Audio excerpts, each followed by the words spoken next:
people really like the dynamic between me, Chris, Melissa, and Courtney kind of being like 4 Olympians in one household. I mean, to me, this is my normal life and I don't think much about it. But then I obviously looking at it from the outside and I know it's far from normal, the reality I live in.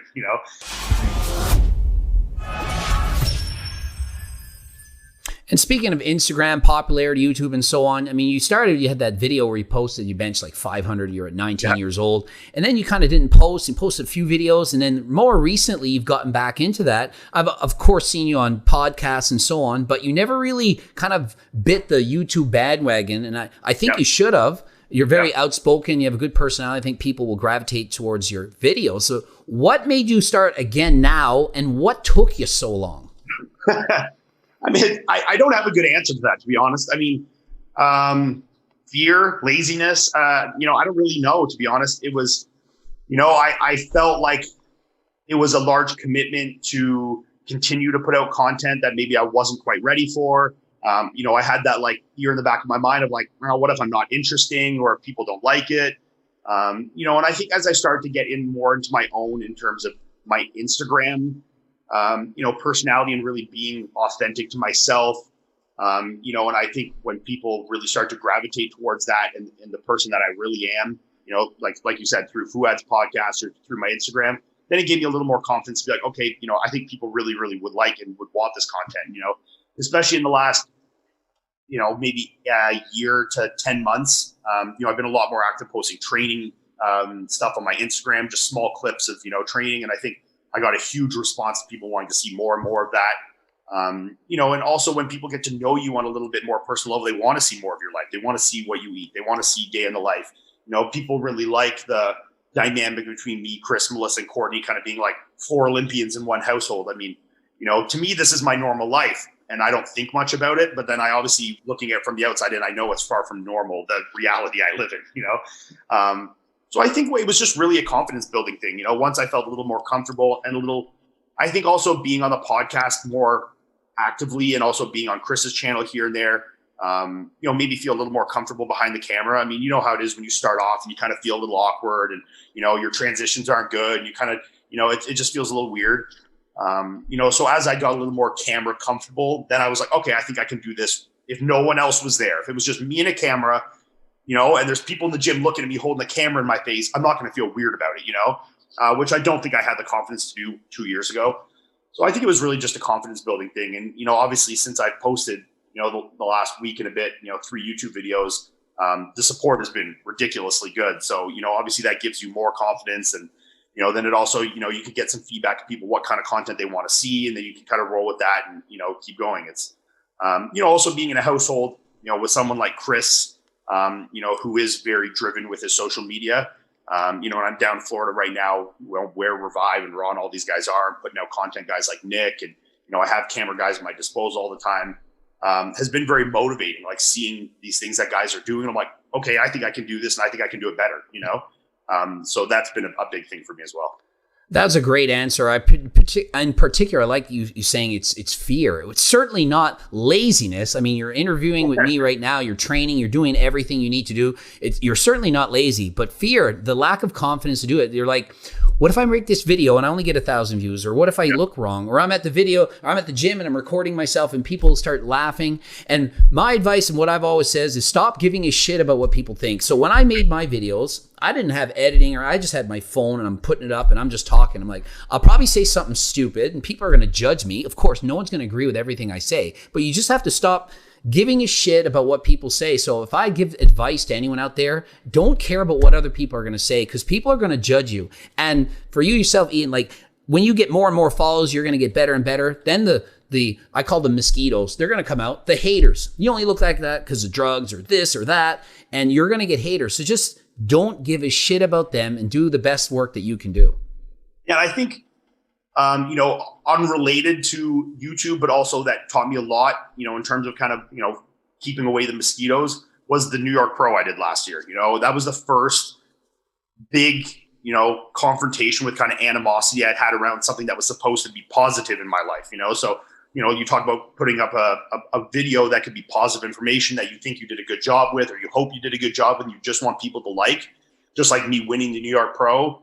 And then I won it, and it felt like all I got was negativity from it. It's like, well, I didn't judge the fucking show. And I think at that time I want to battle everyone. I want to just say, this is why I won. This is, you got to see it with bad pictures. It was this. It's, they're black guys and I'm white and I look worse than the light. I wanted to convince everyone of why. But then I was like, all it did was give me immense anxiety because it's never ending. It's literally never ending. You answer one, 10 more come, because they want to fuel it. They want people, they see they're getting a little bit of a rise out of you. 10 more people are like, I want to fuck with them too, and it's crazy because you could have 20 million positive comments. And when you get into that mindset, you forget the 20 million positive ones and all you do is latch onto that one negative one. And all of a sudden that's like more important. It's like, well, what about the 20,000 positive ones? Like, so I think really having a hard time with that show and really battling that want to impress and make everyone happy kind of thing really taught me a lot of that. It's just, it's futile, and just to be yourself and do what you do and enjoy what you do. And if, like you said, not everyone's going to agree with it or like it, just like not everyone agreed with my position in that show, but it's like, who fucking cares? At the end of the day, I won that. I walked home with that 10 grand. I went to the Olympia where I came 7th and proved everyone that might have said something in New York wrong in some capacity. I won another big chunk of change in New York. I won 2 shows this year. So, at the end of the day, like, joke's on them. And, the less you feed into them, the less they come back. It's, if you leave out crappy food in the garbage all day, people keep, the flies keep coming and buzzing around it. But if you stop leaving garbage out, they stop coming, right? Yeah, absolutely. I mean, you're describing my life dealing with all the haters back and forth. And I'm like, I can address every single hater and all it does is bring even more because they want that attention too. And I remember that show very well that you're describing where some people thought you didn't win. I'm like, the dude won and they said he won and he's not the judge. Even if he didn't deserve it, which he did, you still won. Then you had this year where you competed, won a show, and then people are like, you shouldn't compete again. You already won. And I'm like, what kind of pussy mentality is this where you don't want to compete against the best? He can't compete because he won. You made a post about that. I talked about it. Other people talked about that. And it's just like constant beret of mosquitoes, but just being confident enough to not care. I mean, there's nothing wrong with speaking out of it, giving your point, but not backing off and saying, well, I refuse to do social media because somebody might say something bad about me. So I say, keep going. And I think you're going to have a really positive career. The fear can be so controlling, and the second you just let that go and just be confident in what you're doing and knowing that a vast majority of more people are enjoying and supporting you than the few negative ones that are out there, it's just so much easier to just let that go, and even after New York or Tampa Pro, I won this year. The initial videos that came out, a lot of people said, oh, maybe Phil Klahar should have won. Obviously as the more HD videos and things came out and the people that were there in person, I think that opinion swayed. And then obviously a week later, I beat Steve in Texas. So then it swayed even more. But, those initial things that came out and people were like, oh, it was, Phil should have won or whatever, blah, blah, blah. And honestly, it didn't fucking bother me at all. Like, where last year in New York, that would have driven me insane. But here I was like, well, I mean, the judges that were sitting 10 feet in front of me agreed, they thought I won. People in the audience thought I won. I was very happy with how I looked. I didn't judge the damn show. So, I mean, who cares, And when I didn't feed any energy into it, well, guess what happened? Within a day, it fucking disappeared, It just disappeared off into the nether. But with New York, I fed into it for weeks and it just kept going. It kept going. It kept going because I kept giving it energy. I kept giving fuel to the fire, So when I just let that go, and like you said, there'll always be some, but the less energy, it's good to put out if you want to, you're passionate, you want to put out a statement or something on it.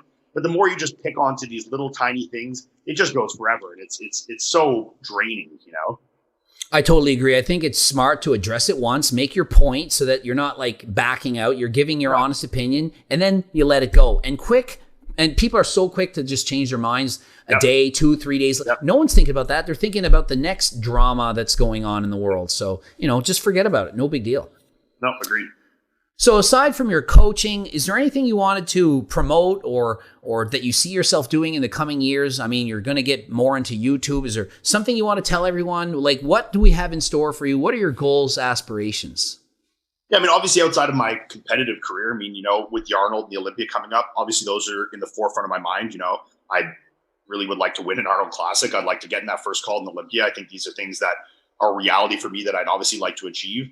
But that being said, I also know that, in the bodybuilding world now, social media and these things are becoming more affluent. I also, as I get more enjoying these things, like, doing the YouTube and these things, I'm starting to put more effort into. So, if you guys want to check out my channel, I put up a couple of videos, 3 already in the last week that are, getting good 100K views. I think I got 120 or something on my first video. So, people are enjoying it. It's just training content for now. And I'm going to, start getting some day in the life, food eating, stuff like this. And I know people like watching bodybuilders eat and, seeing our day-to-day stuff. So, I'm going to start putting a lot more effort into that, and, hopefully people, enjoy that content.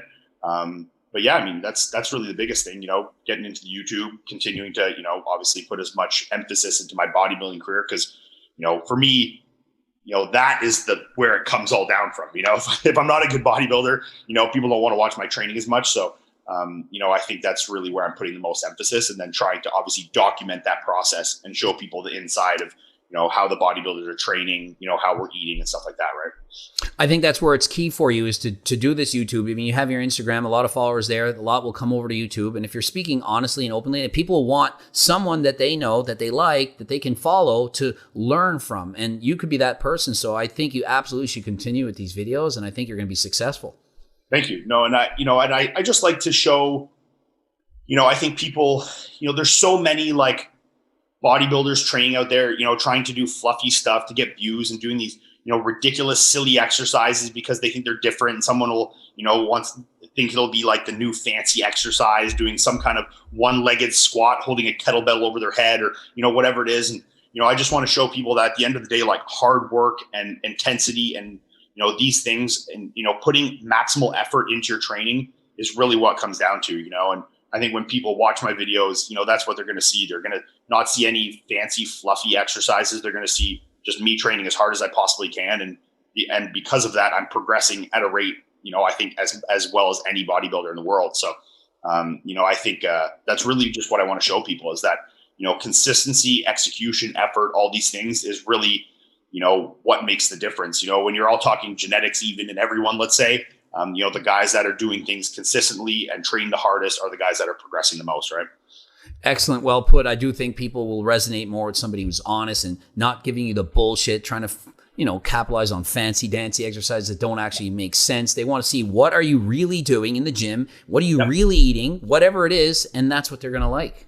No, exactly. And, I also think it's good too, because I think the more that this information gets out there from, I know guys like Hunter, myself and James Hollingshead, these guys that are kind of the younger up and coming guys, are putting out a lot of good content like this. And I think the more people see guys like us doing the reality, the no bullshit reality of bodybuilding, it's going to start to kind of cause that trend of guys, realizing like this is what is really being done, getting away from like the smoke and mirrors of like the internet, early 2000 internet of like, what are guys doing kind of thing, So I think the more information that's out there, just the better for everyone, and give you guys, a number of different people to follow and watch their content and see what they're eating, see what they're doing, and then it gives everyone the opportunity to try these things and see what works for you, and, and learn for yourself, right? I mean, we all took this time and learned for ourselves and watch videos like this and, and gather this information, and learn your body and become a better bodybuilder, right? Absolutely. And thanks for taking time out of your day to interview with me. Best of luck in your next 2 shows into your YouTube career. And until next time, I am out. There we go. Perfect. All right, man. Perfect. Thanks, dude.